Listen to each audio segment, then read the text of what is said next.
நமஸ்காரம். அந்த காலத்து வழக்கங்களை இந்த காலத்தில் நடைமுறைப்படுத்த முடியுமா அப்படின்ற ஒரு எண்ணம் எனக்கு தோன்றியது.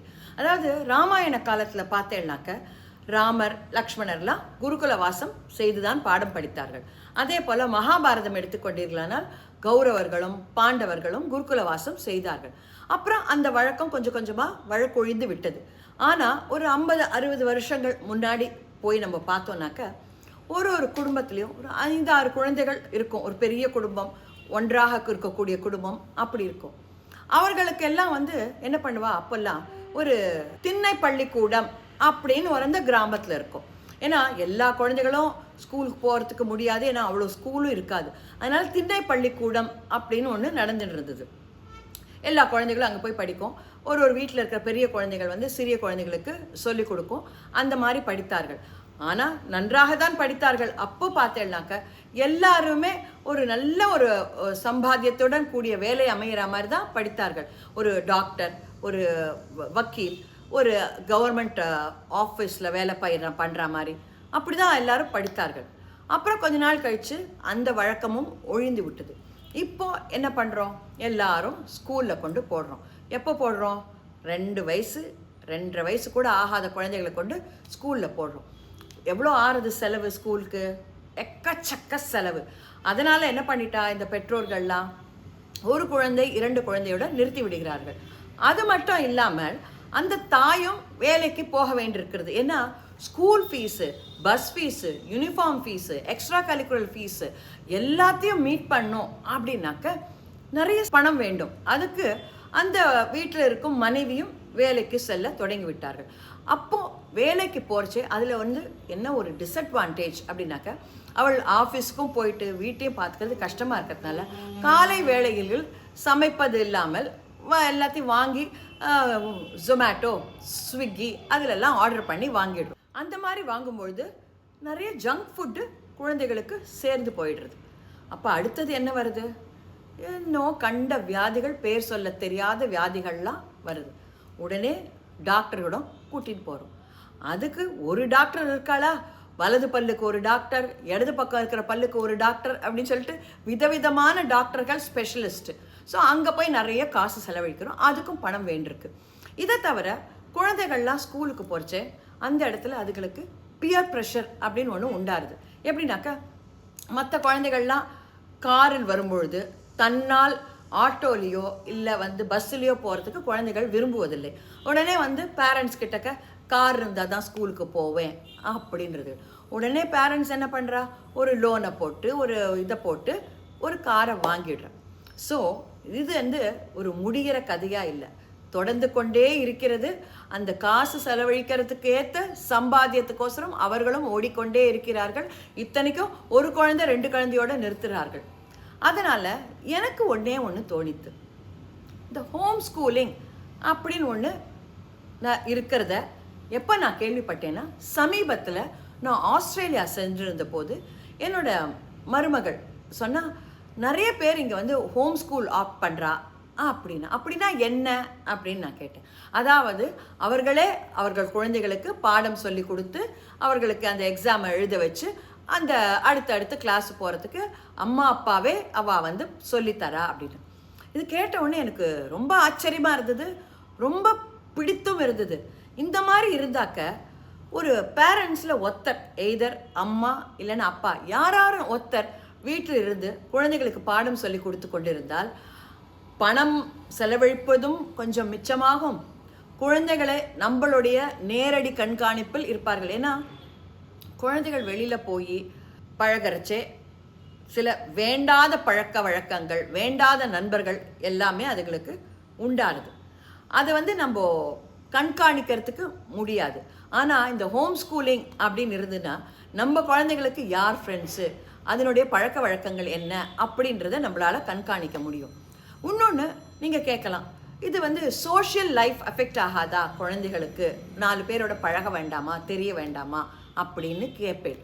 ஆனால் நம்ம இந்த பசங்களை அதுங்களுக்கு பிடிச்ச ஒரு ஆர்ட் ஆர் எக்ஸ்ட்ரா கரிக்குலர் ஆக்டிவிட்டியில், அதாவது ஒரு பாட்டு இல்லைன்னா ஒரு டான்ஸு இல்லை ஒரு கராத்தே, ஒரு ஸ்விம்மிங், ஒரு டென்னிஸ் அப்படின்னு போடுறச்சே அங்கே இருக்கிற பசங்களோட பழகலாம்.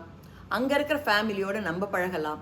ஸோ அந்த மாதிரி போச்சு பெற்றோர்களும் பசங்களுடைய பெற்றோர்களும் ஒன்றுக்கொன்று கலக்கும்போது இந்த மாதிரி குடும்பத்து பையன் இந்த மாதிரி குடும்பத்து பெண் அப்படின்றது நம்மளுக்கு தெரிய வரைச்சு நம்ம மனசு கொஞ்சம் சந்தோஷமாகவும் கம்ஃபர்டபுளாகவும் இருக்கும். இவா ஒருத்தர் பழகரிச்சு.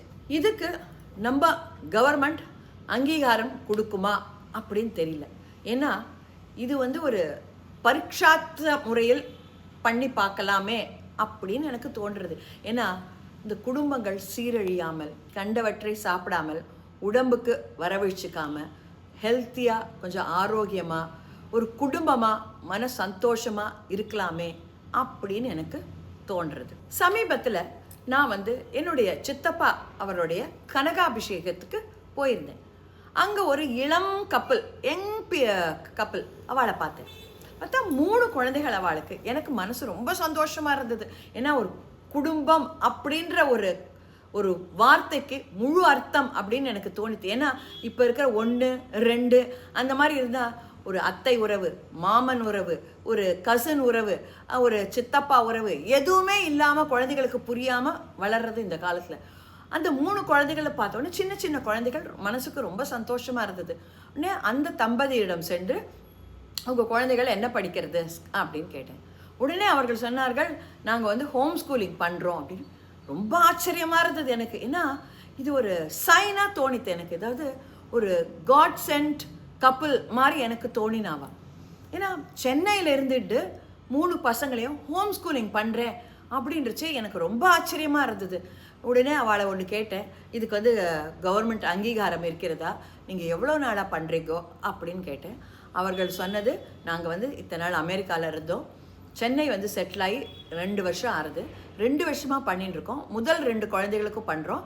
சின்ன குழந்தை இப்போ தான் 1.5 வயசு ஆறுது, அதனால் அதுக்கு பண்ணலை அப்படின்னு சொல்லிட்டு சொன்னான். இதை கேட்டவுடனே அவர்களிடம் கொஞ்சம் நிறைய விஷயங்கள் கேட்டு தெரிஞ்சு கொள்ளலாம் அப்படின்னு தோணிது. உடனே மிஸ்டர் ஸ்ரீராம் அண்ட் விஜய் ஸ்ரீராம் அவ 2 பேரையும் மீட் பண்ணி அதை பற்றி நிறைய விஷயங்கள் கேட்டேன். அதை உங்களோட ஷேர் பண்ணி. இது வரைக்கும் நம்ம ஹோம் ஸ்கூலிங்கை பற்றி நிறைய பேசினோம், நிறைய தெரிஞ்சிட்டோம். ஆனால் சென்னையில் ஒருத்தர் ஹோம் ஸ்கூலிங் பண்ணுறார் அப்படின்னு நான் கேள்விப்பட்டோன்னே எனக்கே ரொம்ப ஆச்சரியமாக இருந்தது. அவரை மீட் பண்ணி அவர் எப்படி பண்ணுறார், அது என்ன பெனிஃபிஷியலாக இருக்கா எப்படி அப்படின்றத அவர்கிட்டே கேட்போம். Let's meet Sriram. நமஸ்காரம். நீங்கள் ஹோம் ஸ்கூலிங் பண்ணுறேன்னு சொன்னீங்க. உங்களுக்கு எவ்வளோ பசங்க? 3 பசங்க. 3 பேருக்குமே ஹோம் ஸ்கூலிங் பண்ணுறீங்களா? மூணாவது இப்போ 2 இயர்ஸ் ஓல்ட். ஓகே, கொஞ்ச நாள் தான். பட் இப்போதைக்கு ஆமாம் ஃபர்ஸ்ட் 2. ஓகே, இந்த ஹோம் ஸ்கூலிங் பற்றி எனக்கு இன்னும் கொஞ்சம் டீட்டெயிலாக சொல்லணும். ஹோம் ஸ்கூலிங் US அண்ட் இந்தியாவில் they have different rules. But 2 கண்ட்ரிலையும் you are able to go through a curriculum and அதுக்கப்புறம் you have to submit the proof. I'm using US ஓட system because we have US citizenship. So they have a particular submission every summer. So அதுக்கு we decide end the curriculum. As long as they can pass the test, there are standard tests that they have to pass every summer. And the standard test அவங்க pass பண்ணிட்டாங்கன்னா then they go to the next standard. So as far as the US government is concerned, that child has passed that standard. So we make sure they can pass that standard. But we teach them everything that we wish them to learn at these ages. இதில் உங்களுக்கு என்ன advantage நினைக்கிறீங்க? அதாவது husband and wife 2 பேருமே வேலைக்கு போயிட்டு இருக்கோம். இப்போ இந்த மாதிரி இருக்கிறதுனால யாராவது ஒருத்தர் ஆற்றுல இருக்கோம், நீங்கள் யாராவது ஒருத்தர் இருக்கீங்களா ஆற்றுல? My wife is there, but actually நம்ம ஒரு லைப்ரரியில தான் பண்ணுறோம். We get external tutors to come and teach. So it doesn't mean that the parents have to teach. External teachers இருக்காங்க, especially in India their teachers are amazing. So we set the curriculum and if you have a public space அவங்க they will teach the subject. இன்னொன்று thing என்னன்னா, நம்ம culture நம்ம ட்ரெடிஷனலாக இருக்குது. நான் Brahmin. So Brahmin culture is very important to teach. And அது இந்த ஹோம் ஸ்கூல் செட்டிங்கில் என்னால் டீச் பண்ண முடியாது. ட்ரெடிஷன் இஸ் நாட் ஜஸ்ட் ஒரு education, it is a way of life. And நம்ம ஸ்கூலுக்கு போனால் அது ரொம்ப கன்ஃபியூஸ் ஆவாங்க. எந்த ட்ரெடிஷன் என்ன நம்ம ஃபாலோ பண்ணணும், இவங்களாம் அப்படி பண்ணுறாங்க, நம்ம இப்படி பண்ணணுமா, நம்ம வீட்டில் மட்டும்தான் இதெல்லாம் பண்ணுறோம், அதெல்லாம் ஒரு கன்ஃபியூஷன் ஆகும். ஸோ என்னோடய பசங்களுக்கு ரொம்ப கிளியராக இருக்குது, இதான் நம்ம ட்ரெடிஷன், இப்படி தான் நம்ம ட்ரீட் பண்ணணும், இப்படி தான் நம்ம ஃபாலோ பண்ணணும். ஸோ அது எனக்கு ஒரு பெரிய அட்வான்டேஜ். அண்ட் எஸ்பெஷலி கொஞ்சம் வயசானதுக்கப்புறம் அந்த கன்ஃபியூஷன் இன்னும் அதிகமாக இருக்கும். ஸோ அது எனக்கு ஒரு பெரிய அட்வான்டேஜாக இருக்குது ஹோம் ஸ்கூல். கண்டிப்பாக இந்த நீங்கள் சொல்கிற பாயிண்ட்டு இந்த காலத்துக்கு ரொம்ப ஒரு வேலிட் பாயிண்ட் அது. அப்புறம் நீங்கள் டீச்சர்ஸ்லாம் எப்படி இதுக்கு தேர்ந்தெடுக்கிறீங்களா? நான் தேடி நான் ஆன்லைனில் நிறைய டீச்சர்ஸ் இருக்காங்க. அண்ட் இப்போதைக்கு நான் வந்து மேத்தமேட்டிக்ஸ் இங்கிலீஷில் தான் நான் ஃபோக்கஸ் பண்ணுறேன். பட் நிறைய டீச்சர்ஸ் இருக்காங்க இங்கே சென்னையில், எக்ஸலண்ட் டீச்சர்ஸ். அண்ட் மார்னிங்கில் வருவாங்க, ஆஃப்டர்நூனில் வருவாங்க, எல்லா ஆப்ஷன்ஸும் இருக்கும். So it's the best. இந்த சிஸ்டமை நம்ம கவர்மெண்ட் அங்கீகரிக்கிறாளா? அதாவது do they approve of the system? 100%. For example, if your child is an athlete or a chess player or a musician, how do they get through classes? They have the ability to submit to the government on the proof, and they can write tests and they can move forward in that way. So that is an approved system. You online, you will see a very organized way of submitting and doing this. But the advantage, like you asked previously, advantage enna on the same title they can learn the same subject matter and also do extracurricular activities and anything else you want to teach. And if you're not happy with the school or on the friend circle system, and you think that they can learn much more in a short amount of time, this is the best system. My kid is, one of the kids is 5.5 years old, he's doing 5th standard maths. Oh. Because அவனுக்கு அந்த ability இருக்கு. அதனால he just keeps doing it and he keeps progressing. Okay. So அப்ப நீங்க எல்லா சப்ஜெக்ட்டுமே வீட்ல சொல்லி கொடுக்குறீங்க. Okay. So kids they are able to pick up whatever they're able to pick up. So silly things la for example, my first child, silly things la slow, so we'll spend more time. Silly things la fast, so adu advanced la povanga. So andha madri we teach everything and they can pick up, in fact better, because one-on-one attention irukku. So they will spend more time in teaching the child, and cost wise also actually similar ah dhaan irukum. It's not that much more, because sila situation la maybe konja slightly expensive nu sollalam, but I have 2 children, so it kind of evens out because the teacher comes at the same time. பசங்களுடைய concentration level எப்படி? ஏன்னா ஸ்கூல்னா அந்த அட்மாஸ்பியரே டிஃப்ரெண்ட்டாக இருக்கும். நிறைய குழந்தைகள் இருப்பா, teacher இருப்பா, ஒரு புது மனுஷாவா, பயம் இருக்கும். பட் வீடுனா ஒரு பேரண்ட்ஸ் தானே, நம்ம வீடு தானே அப்படின்ற ஒரு பிளேஃபுல்னஸ் இருக்கும். How to you manage that? Definitely having a new setting. That's why நம்ம ஒரு library மாதிரி ஒரு room இருக்கு outside of our house in the same building. அங்க பண்றோம். So that does help. But even schoolல actually நிறைய distractionsலாம் இருக்கும். So startingல maybe அந்த பயம் இருக்கும். அதுக்கப்புறம் நோ பயம். அவங்க டிஸ்ட்ராக்ட் ஆவாங்க, பேசுவாங்க ஃப்ரெண்ட்ஸோட. இங்க அதெல்லாம் இல்ல. ஒன் டீச்சர் அட்டென்ஷன்னா இன்னும் அட்டென்ஷன் அவங்க கொடுப்பாங்க. ஓகே. சோ இது வரைக்கும் இப்ப நல்லா பண்ணிட்டு வரா பசங்கடா. Excellent. No reason to change away from this system. And see, one big question I always get is social. அவங்க எப்பவுமே கேட்பாங்க social இத எப்படி நீங்க காம்பன்சேட் பண்ணுவீங்க? First thing என்னன்னா, if we are normal as parents socially, our children will be normal socially. That is the actual condition. I had many friends in school whose parents were a little socially awkward, and the children are also socially awkward even though they were in school for 18 years. So that is not a function of the school system. It's just a function of how we are and how we treat our children. நீங்க தமிழ்ல சொல்ல முடியுமா? தமிழ்ல சொல்றேன். ஆமா, நிறைய தமிழ் நேயர்கள் தான் நமக்கு, அதனால நீங்க தமிழ்ல சொன்னா பெட்டரா இருக்கும். So main issue என்னன்னா அந்த social, அவங்க சோஷலா இருப்பாங்களான்னு. But actually ஸ்கூல்லலாம் நிறைய ஃப்ரெண்ட்ஸ்லாம் அவங்க socially awkward-ஆ இருப்பாங்க. Even though 18 years அவங்க ஸ்கூலுக்கு வந்தாங்க. ஏன்? because அவங்க பேரண்ட்ஸே socially awkward. So நம்ம நார்மலா இருந்தோம்னா நம்ம கிட்ஸும் நார்மலா தான் இருப்பாங்க. And anyway ஃப்ரெண்ட்ஸ் கிளாஸஸ்லாம் இருக்கும். பாட்டு கிளாஸ், அந்த கிளாஸ், இந்த கிளாஸ், அந்த கிளாஸ்லாம் anyway இன்டராக்ட் பண்ணுவாங்கல்ல. ஸோ அது ஒன்றும் ப்ராப்ளமே இல்லை. இப்போ ஒன்று ஸ்கூல் மாதிரி நீங்கள் டைமிங்ஸ் உண்டா உங்களுக்கு, இல்லை எப்படின்னா ரேண்டம் டைமிங்ஸ்? அது இல்லை கண்டிப்பாக டைமிங்ஸ், பிகாஸ் டீச்சர் வராங்கல்ல. ஸோ அது செட்டாக இருக்கணும். ஸோ 9 to 12:30, அதுக்கப்புறம் 2 to 5 அது மாதிரி வச்சுருக்கோம். ஓகே.